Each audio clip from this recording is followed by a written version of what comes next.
Hey guys, Wrecking Ball here. I read the white papers so you don't have to. And today we're going to look at Mavia, or Heroes of Mavia. Now this is a blockchain-based strategy builder game, and it is trying to combine the aspects of Axie Infinity and Clash of Clans. Now this is pretty full on, and there are a lot of details in this ecosystem, so strap yourselves in and let's get going. Basically, there is going to be three main NFTs in this system, and that is a base or a land, the heroes, and statues. So the bases and the land, now that's your ticket into the game. If you own one of these, then you can play. If you don't own them and still want to play, then you're going to have to negotiate some type of renting or leasing system with the people who own the land. So you can still play, but you won't own the land itself, and you'll have to rent from people. There are also heroes. So the heroes will be the next NFT drop, and they're planned to be released in Q2 of this year. And same with the statues. Now the heroes are the ones who will do the battling, and they will be the ones who build your base. And if you're familiar with Clash of Clans, personally myself, I'm not too familiar with it, but Age of Empires I know, and okay, so you will be battling other bases, and your heroes will be the ones that do the fighting. Statues are kind of like totems that you'll store on your land, and they'll give your base different attributes, change the production rates and just overall the stats of the base itself. So they are the three main NFTs. I don't know what else will be released, but based around these three NFTs, there is the tokenomics. So we have two different types of tokens in this game. There is the Mavia token, which will be earned by people who own land.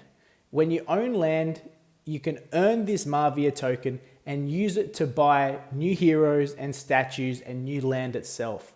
So this will be done on the Mavia marketplace, which is awesome. Like when projects have their own marketplace, it's a really good sign because they do become self-sufficient and they don't have to pay those nasty OpenSea royalty fees. I guess that keeps OpenSea going, so I shouldn't say that. But also there is Ruby. So Ruby is the in-game token. And this is earned, when you complete different challenges within the game and when you do defeat other people's bases. So these are the main ways to earn, like winning on attack, successful defense, base obstacles. There will be different obstacle courses. You wager, you can bet on your battles. You can partner with other bases, which is interesting. We'll get into that in a little bit. And just, of course, completing challenges, like maybe daily challenges or whatever there may be. And the use case for rubies, so why you would want to earn rubies, would be to upgrade your NFTs, upgrade your statues, change the time for the waiting periods for different things to happen, produce gold and oil, which we'll see, that will enhance the ecosystem, and skins, decorations, and just general upgrades to your base. So Ruby is very important, and accumulating that will be an important thing to do. Yeah, that is the only way it can be minted, is within rewards from the game. So that's interesting. And as you withdraw the Ruby, 15% of it is burned. And why would you withdraw it? So you can, sell it on the exchanges. And perhaps you want to pocket some ETH or whatever you may want to do. But basically it will be tradable on the exchanges, and so too Mavia. So it's all the Ruby that's spent in game will be burned. So I don't know if that necessarily makes it deflationary, because I don't know the exact rate at which it will be accumulated, but it's a good tokenomic feature to have. So here's a little look at the statues, the heroes, and of course the land itself. Now the land is broken down into three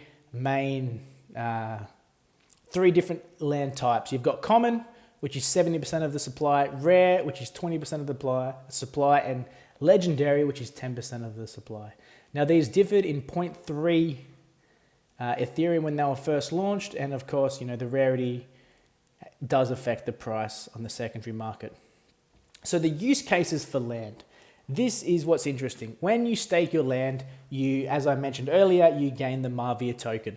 When your land is staked, you can play the game. When it is not, you cannot. And if you don't want to play the game, but you do want to utilize your land, you can rent it out while it's staked. So this is where, Lisa will agree upon a certain daily rate that they use your land for. And you don't get any of the ruby that they make during this time, but, you are getting that benefit of, while it's staked, you do get that fee of Mavia that you agree to. Or you can have a partnership with someone. So you can agree with people to, let them, they won't have to pay you in Mavia, but they can use your land and you will take a cut of the ruby that they make. So owning land is pretty much the main thing you want to be doing in this game. And that is where we're at now. We are whitelisting the land phase. And the public sale is on tomorrow. I'll get to that a little bit later. And this is what the land looks like. This is just a common land. The roadmap itself for the land is, for landowners, it's pretty good. Like, we are waiting a while. The global launch of the game won't be till Q4.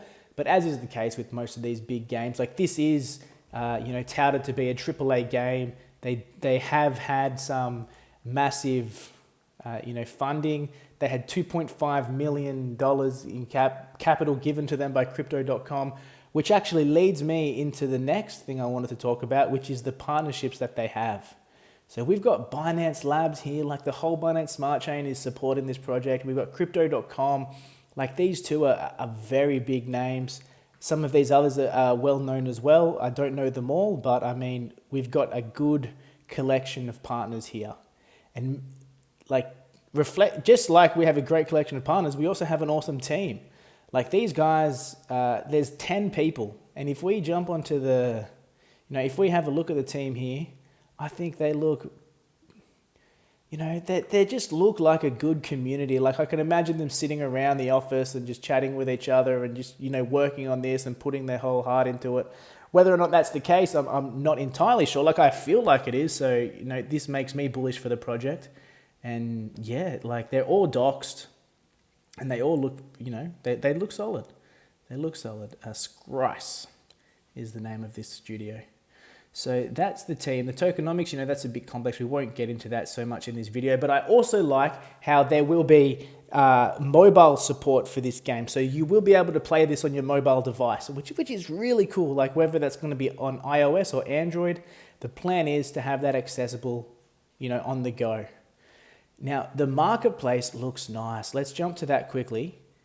So this is a rundown of how you would use, here I think right now they're talking about a partnership and, this is the marketplace itself. So you've got your heroes, you can see exactly what's happening, your overall Ruby balance. Like this interface is really cool.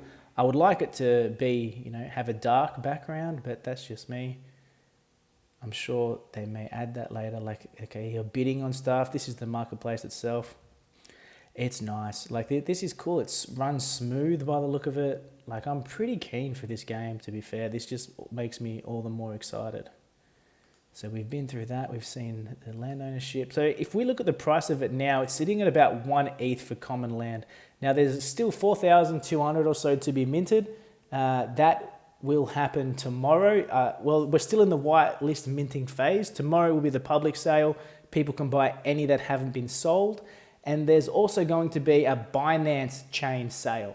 So if you wanted to, buy some with BNB, you can jump on there. That will see more details within the Discord within the next few days. That's going to be around the 14th of March to the 17th of March. 1,000 commons will be used for that. So, I'm definitely going to try and pick some up there. I'll also try to pick some up in the pub sale tomorrow.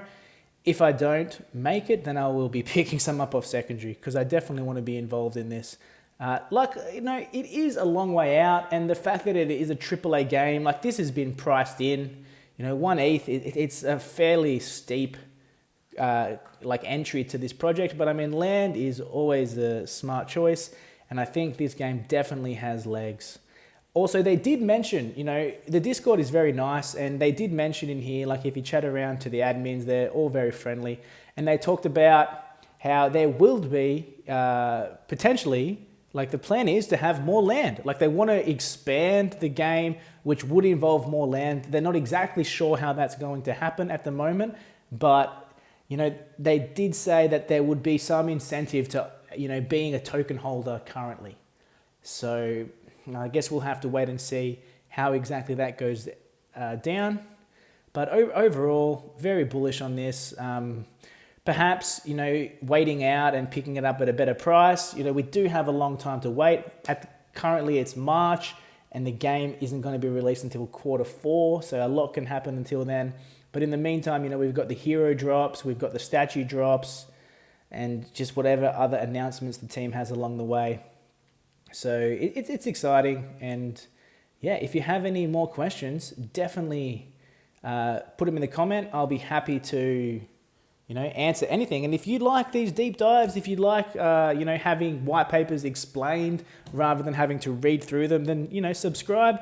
I try to do these daily. So I try to go through a project. If you have a project you'd like me to have a look at, yeah, post it in the comments and I'll be more than happy to. All right, well, yeah, have a great day, guys.